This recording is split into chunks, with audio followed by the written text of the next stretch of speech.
Latest episode দেখুন একদম add free.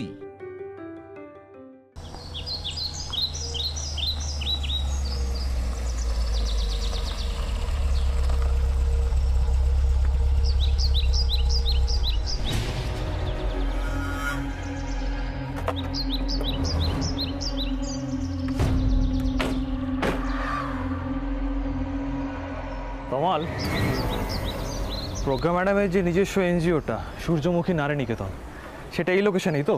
হ্যাঁ স্যার, এনজিওটা এই লোকেশনে। আমাদের একটু ভালো করে খোঁজখবর নিতে হবে, মানে একটু ডিটেলে জানতে হবে যে এই এনজিওতে আর কেউ কাজ করে কিনা। এত বড় একটা অর্গানাইজেশন কেউ তো একা চালাতে পারে না, কাজ করতো, এবং এই মুহূর্তে সেটা ফাংশনাল নাকি বন্ধ সেটা আমাদের জানতে হবে।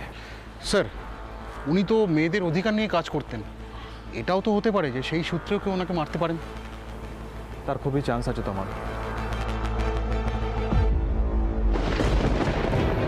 মাথা ঠান্ডা রাখতে পারছি না, শোন, আমি মাথা ঠান্ডা রাখতে পারছি না। কেন বলো তো? কারণ আমাদের ছোট বোনটা এখন লকআপে বসে আছে, অ্যারেস্ট হয়ে গেছে, all because of this person, এই স্বার্থপর মানুষটার জন্য। ননসেন্স। তমাল, একটা কিনারা করতেই হবে। একটা রাত কেটে গেল, আজ একটা দিন হয়ে গেল, আমরা এখনো পর্যন্ত সেরকম কিছু কিনারা করতে পারলাম না। নিপা ওখানে কি অবস্থায় আছে সেটা তো আমি খুব ভালো করে জানি। যতই ভাবছি না, আমার মাথা খারাপ হয়ে গেছে। আমার যে এত খারাপ লাগছে সেটা আমি বলে বোঝাতে পারবো না তোমার। স্যার, আপনি কোনো চিন্তা করবেন না, ওখানকার থানার ওসির সাথে আমার কথা হয়েছে, আর ম্যাডাম যাতে কোনো সমস্যার সম্মুখীন না হয় সেটুকু ব্যবস্থা করতে পেরেছি। তোমার এসব কেন করতে গেলে? তুমি তো জানো আমি ফেভারিটিজম পছন্দ করি না। স্যার, ফেভারিটিজম কেন বলছেন? এ তো সামান্য ব্যাপার, যা করার আমি করেছি, আপনি তো আমাকে কিছু বলেননি। আর হাজার হোক, ম্যাডাম যে খুনি নন সে ব্যাপারে আপনি আমি দুজনেই নিশ্চিত। এমনকি যারা প্রাথমিক তদন্তের ভিত্তিতে ম্যাডামকে অ্যারেস্ট করেছেন তাদেরও মনে হচ্ছে ব্যাপারটা ভুল ছিল। কিন্তু তমাল, প্রমাণ চাই, প্রমাণ পাওয়া যাচ্ছে না তমাল। আমাদের নিপার পরে প্রমাণ চাই। সব হবে স্যার, আগে ম্যাডামের বেলটা করাই। আর বেল পাওয়াটা খুব সমস্যার হবে বলে মনে হয় না, তারপরে আমরা প্রমাণ জোগাড় করব। এখন স্যার চলুন এনজিওর দিকে যাওয়া যাক।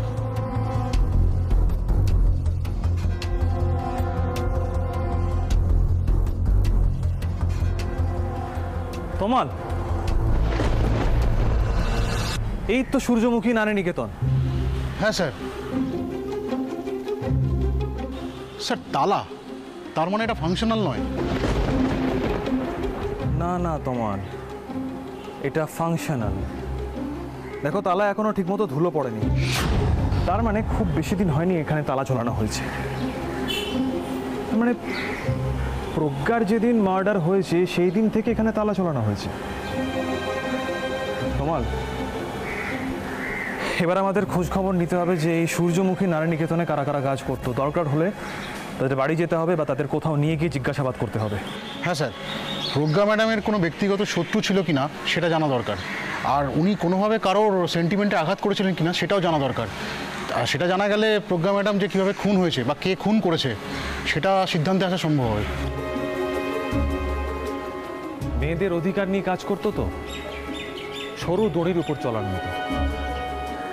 কে যে মনে করে কোনটা অধিকার কোনটা বঞ্চনা। নিপা, তুমি মনে করতে আমি তোমার অধিকারে হস্তক্ষেপ করছি, তোমাকে তোমার ইচ্ছে মতো চলতে দিচ্ছি না, তা তো নয় নিপা। আমি তোমার ভালোর জন্য তোমাকে বারণ করতাম। আজ তুমি মেয়ে না হয়ে আমার পরিচিত ভাই বা বন্ধু হলো, আমি একই কথা বলতাম। কেমন বিপদ হলো বলো তো? আমরা সবাই কষ্ট পাচ্ছি নিপার, আর তোমার কষ্ট তো বলাই বাহুল্য। আমার বন্ধুদেরই কেন এত অপছন্দ, আর আমিও ওই গ্রুপটার সাথেই ড্রামা করব, সেটা বুঝিয়ে দাও পুলিশ বাবুকে তোমরা। স্যার, তমাল, ভিকটিম সম্পর্কে আমরা সত্যি কিছু জানি না। কালকে যে স্কেচটা তুমি আমাকে দেখিয়েছিলে না, সেটা দেখে আমার সমানে মনে হচ্ছে যে নিপাকে ওই প্রপ রুমে ডেলিবারেটলি পাঠানো হয়েছে যাতে সমস্ত দোষ নিপার উপরেই যায়। এরকম কাজ কি করতে পারে? ম্যাডামের কোনো শত্রু? নিপার শত্রু? না না তোমার নিপার সেরকম কোনো শত্রু নেই। আর ওদিকে ওই প্রজ্ঞারও কোনো রকম শত্রু আছে কিনা, নিপা তো স্টেটমেন্টে বলেছে যে ও কিছুই জানে না, মানে প্রজ্ঞাকে তো খুব বেশি দিন চেনে না। প্রশ্ন হচ্ছে সত্যি যদি প্রজ্ঞা রায়ের শত্রু থাকে তাহলে সে ঢুকলো কোথা থেকে? এই দরজাটা সবসময় লকটি থাকে, আর এই দরজার চাবি ক্লাব অথরিটির কাছে থাকে। যেহেতু ক্লাবের কেউ এদিকে আসে না, সেহেতু আমরা বুঝতে পারছি না যে এই দরজাটা খোলা হয়েছে না খোলা হয়নি। তমাল, তুমি যে কালকে দরজার কথা বলছিলে না? হ্যাঁ স্যার। ওই প্রপ রুমের পেছনে একটা দরজা আছে আর সেটা আটকানো, চাবিটা কোথায়?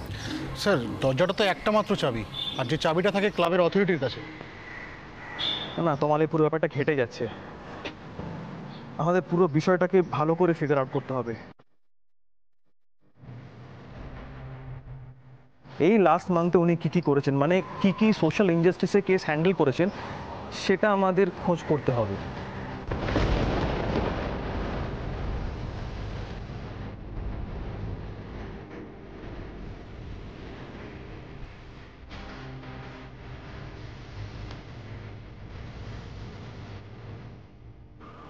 ওয়েট,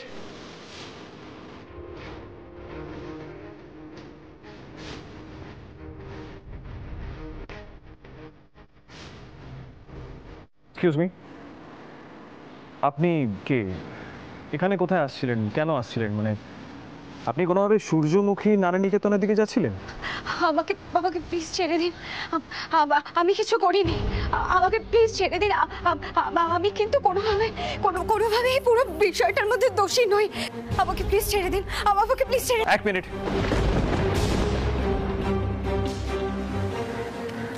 পুরো ব্যাপারটার মধ্যে মানে কোন ব্যাপারটা,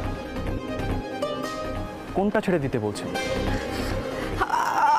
আমি কিছু জানি না। আমি কিছু বলতে পারবো না। আমি পুলিশের কাছে কোনো কথা বলতে পারবো না। আমি পুলিশকে কোনোভাবে কোনো জবানবন্দি দিতে পারবো না। আমাকে প্লিজ ছেড়ে দিন। ঠিক আছে ঠিক আছে ঠিক আছে, আপনি শান্ত হন, শান্ত হন আপনি। তোমার এটা কি ব্যাপার হলো? ও এত কেন ঘাবড়ে যাচ্ছে?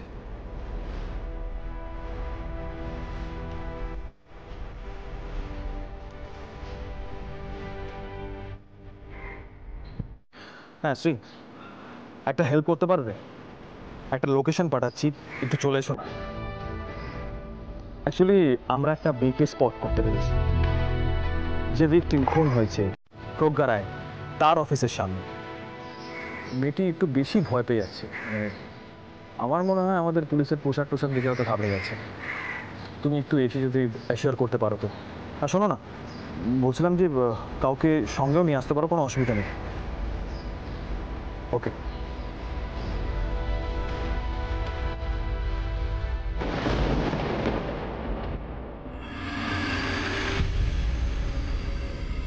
এসো, ভেতরে এসো।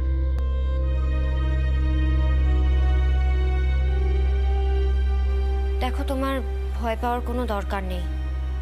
আমরা তোমাকে জাস্ট কয়েকটা প্রশ্ন করব। কি প্রশ্ন? তোমাদের অর্গানাইজেশন সম্পর্কে, তোমার প্রজ্ঞা ম্যাম সম্বন্ধে আমাদের কিছু জানার আছে। জানো নিশ্চয়ই তোমার প্রজ্ঞা ম্যাম একটা দুর্ঘটনার শিকার হয়েছে। দেখো, যে কোনো মৃত্যুই দুঃখের। তুমি নিশ্চয়ই জানো এই প্রজ্ঞার মৃত্যুর সাথে আমরাও জড়িয়ে পড়েছি।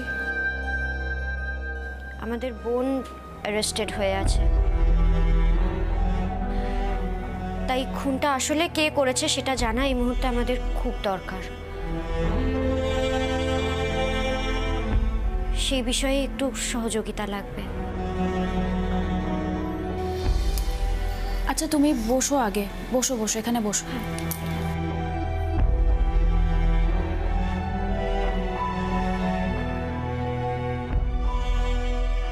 তুমি না একদম রিল্যাক্স থাকো, কোনো ভয় নেই। আমি তোমার জন্য জুস করে নিয়ে আসি, দাঁড়াও।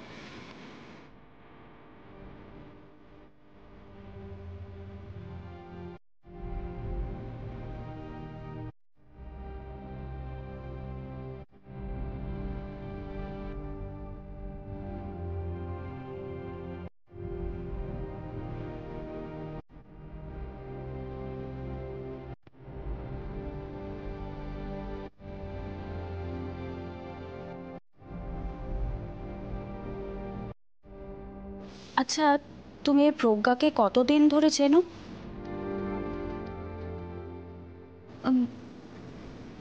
মাস 6-7। এর আগে তুমি কোথায় ছিলে? আমি আমার পিসির বাড়িতে ছিলাম। আমি তো এখানকার মেয়ে নই, মানে আমি কলকাতার মেয়ে নই।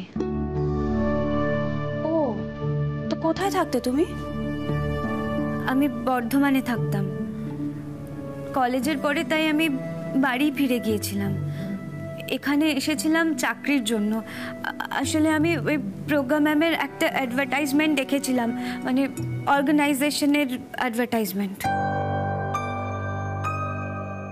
আচ্ছা, তো বিজ্ঞাপনটা দেখে তুমি ওখানে গেলে আর তোমাকে উনি চাকরিতে রেখেও দিলেন? হ্যাঁ, তারপরে ম্যামই আমাকে চাকরিটা দিয়েছিলেন। আচ্ছা, এই চাকরিটা কি তোমার পার্মানেন্ট ছিল? না না, ম্যাম আমাকে বলেছিলেন যে এখন তুমি ট্রেনি হিসেবে থাকো, তাই আমি ট্রেনি হিসেবেই কাজ করতাম। তার মানে তুমি ওখানে ট্রেনিং হিসেবে জয়েন করেছো? তুমি ছাড়া ওখানে আর কেউ জয়েন করেনি ট্রেনিং হিসেবে?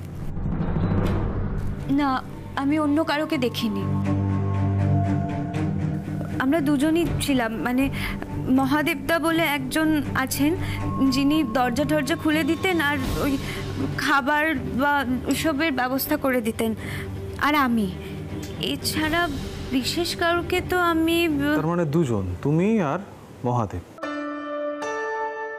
তা একটা এনজিও দুজনে মিলে চালাতে? না না, দুজন নয়, প্রোগ্রামের আরও অনেক এমপ্লয়ি ছিলেন যারা মেনলি ফিল্ডে কাজ করতেন। ওই তাদেরকে ডেটা কালেক্ট করতে হতো বাড়িতে বাড়িতে গিয়ে। আমি মেনলি ওই ডেটাগুলোরই খবর রাখতাম। আমাদেরকেও যেতে হতো অনেকবার ওই মেয়েদের বাড়িতে। আচ্ছা, তো প্রজ্ঞা ম্যাম যেতেন? হ্যাঁ, অনেক সময় তো এমনও দেখেছি যে প্রজ্ঞা ম্যাম গিয়ে অলরেডি কত মেয়ের কত প্রবলেম সলভ করে ফেলেছেন। আমি আসলে এই কাজকর্মগুলোর জন্য এখানে ছিলাম। এই ডেটাগুলো আমিই রাখতাম। আচ্ছা, এই নানা রকম কেসগুলো, মানে যেগুলো সলভ হয়নি, যেমন ধরো নারী নির্যাতনের কেসগুলো, সেগুলো তোমরা কি করে সলভ করতে? প্রজ্ঞা ম্যাম না আমাদের সাথে সমস্ত বিষয় নিয়ে আলোচনা করতেন, মানে কি করলে ভালো হবে, কোনটা করা উচিত, সবটা আমাদেরকে বলতেন। বেশ, তুমি এবার বলো তোমার প্রজ্ঞা ম্যাম মানুষ হিসেবে কেমন ছিলেন? প্রজ্ঞা ম্যাম ভীষণ ভালো মানুষ ছিলেন। ইনফ্যাক্ট উনি মেয়েদেরকে ভীষণ ভালো বুঝতেন। মেয়েদের কোনো অসুবিধে হলে উনি কিন্তু সহজে ছেড়ে দিতেন না। বন্ধুর একটা কথা বলবে, তখন রাস্তায় আমাদের দেখে এত ভয় কেন পেলে? পুলিশ তো আর বাঘ না, তাই না? এত ভয় পেয়ে যাওয়ার কি কারণ হতে পারে?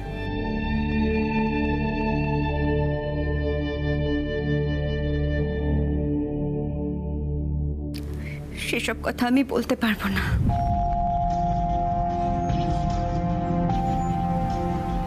বলতে পারবে না? না, কেন বলতে পারবে না? তুমি কি কোনো অপরাধ করেছো নাকি?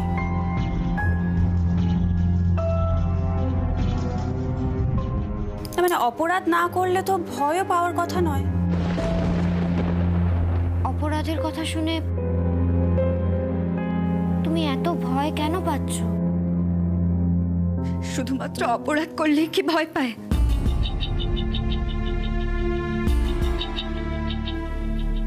যে অপরাধের শিকার হয় সেও তো ভয় পেতে পারে।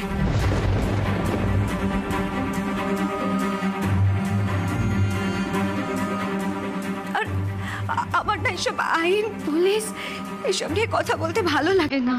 কেন, তুমি কি কোনো অপরাধের শিকার হয়েছিলে?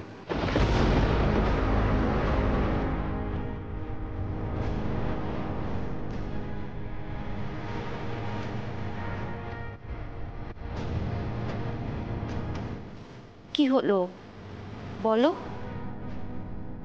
সে ঘটনা আজকের নয়, সে ঘটনা বহুদিনের।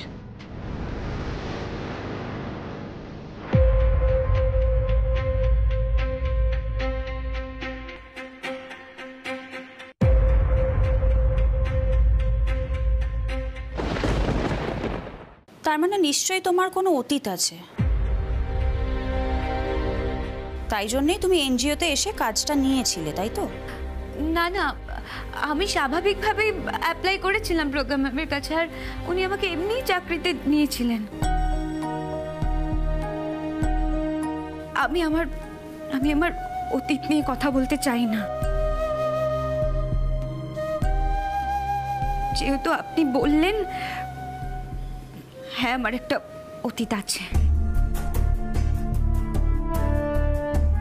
আচ্ছা, তোমার কি মনে হয় মন্দিরা, তোমার সেই অতীতের সাথে প্রজ্ঞা ম্যামের খুনের কোনো সম্পর্ক থাকতে পারে?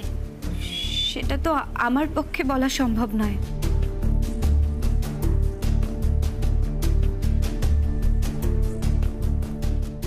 তবে হ্যাঁ, কিছুদিন আগে খবরের কাগজে আমি আমার অতীতের একটা ছায়া দেখেছিলাম।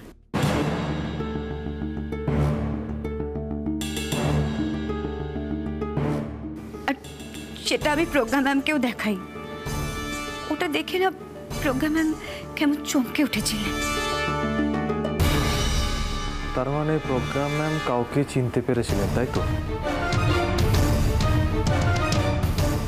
হ্যাঁ, ওটা দেখানোর পরেই প্রজ্ঞা ম্যাম নিজের মনে মনে বিড়বিড় করছিলেন যে একে আমি চিনি। আমার মনে হচ্ছে একে আমি চিনি। এই লোকটাকে না খুব চেনা চেনা লাগছে, কোথায় যেন দেখেছি। কে এই লোকটা? এই ছবিটা তো অস্পষ্ট না, একটু যদি স্পষ্ট হতো ঠিক চিনে ফেলতাম। কিন্তু এই লোকটা কে? এত চেনা কেন লাগছে?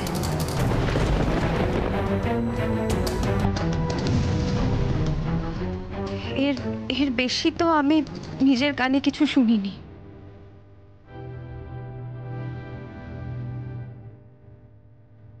হ্যাঁ, তবে আপনারা যদি এটা আমাকে জিজ্ঞেস করেন যে আমার অতীতের সঙ্গে প্রজ্ঞা ম্যামের খুনের কোনো সম্পর্ক আছে কিনা, সেই বিষয়ে অন্তত আমি কিছু বলতে পারবো না।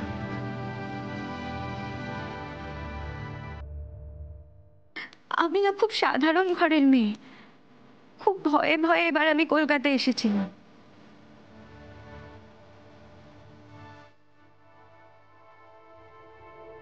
এক সেকেন্ড, এবারে কলকাতায় এসেছিলাম মানে তার মানে কি আগেও কলকাতায় ছিলে? হ্যাঁ, কলেজ অবধি তো আমি কলকাতাতেই ছিলাম। তার কিছুদিন পর আমি আমার দেশের বাড়িতে ফিরে গিয়েছিলাম। কোন কলেজে পড়তে তুমি? কেএসবি। KSB college? কেএসবি কলেজে নামটা খুব শোনা শোনা লাগছে আমার। KSB college. দেখুন, আপনাদের যা প্রশ্ন করার ছিল সেগুলো যদি হয়ে গিয়ে থাকে তাহলে আমাকে প্লিজ এবার ছেড়ে দিন। আমার না এগুলো ভালো লাগে না। এত কথা বলতেও ভালো লাগে না, আর এত প্রশ্নের উত্তর দিতেও ভালো লাগে না। প্লিজ প্লিজ আমাকে এবার ছেড়ে দিন, আমাকে যেতে দিন। না মানে আমি একটা জিনিস বুঝতে পারছি না, এটা তো আমাদের বাড়ি, রাইট? কোনো ইন্টারোগেশন সেন্টার নয়। তো মেয়েটাকে এখানে কেন ইন্টারোগেট করা হচ্ছে?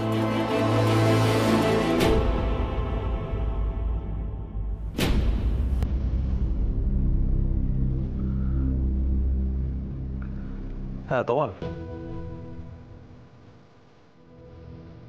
তুমি মন্দিরাকে নিয়ে যাওয়ার ব্যবস্থা করো। হ্যাঁ মন্দিরা, তুমি ভয় পেও না, এখানে তোমাকে কেউ কিচ্ছু বলবে না। তবে অনেক প্রশ্নের উত্তর এখনো বাকি রয়ে গেল। তুমি প্লিজ যদি আমাকে সাহায্য করো, তাহলে আমি যদি বন্ধু হিসাবে সাহায্য করো তাহলে খুব ভালো হতো।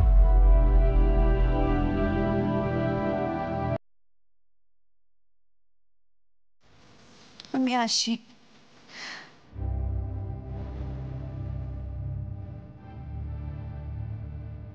একটা কথা আপনারা দারোগা বাবুকে বুঝিয়ে দেবেন, কোনো ছেলে কখনো কোনো মেয়ের বন্ধু হতে পারে না।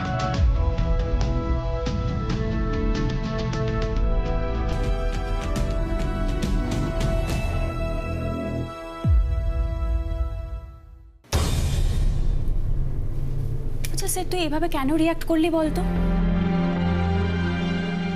বুঝতে পারছি না, আমরা ওকে কত প্রশ্ন করছিলাম আর উত্তরও পাওয়ার চেষ্টা করছিলাম, তুই এমনভাবে এসে ঘেঁটে দিলি না। তুই এই মেয়েটাকে চিনিস? এই যে প্রজ্ঞা যার খুন হয়েছে তারই অফিসে কাজ করে। আমার নাম মেয়েটাকে খুব রহস্যজনক লাগছে, আর প্রজ্ঞারও নিশ্চয়ই কোনো শত্রুও আছে। এগুলোই সব জানার চেষ্টা করছিলাম, আর তুই একদম ঠিক বলেছো তোর সাথে। জানিস দাদা ভাই, এই মেয়েটার অতীতের কথা একটা কাগজে বেরিয়েছিল, আর সেই কাগজটা প্রজ্ঞা রায় মৃত্যুর কয়েকদিন আগেই পড়েছিল।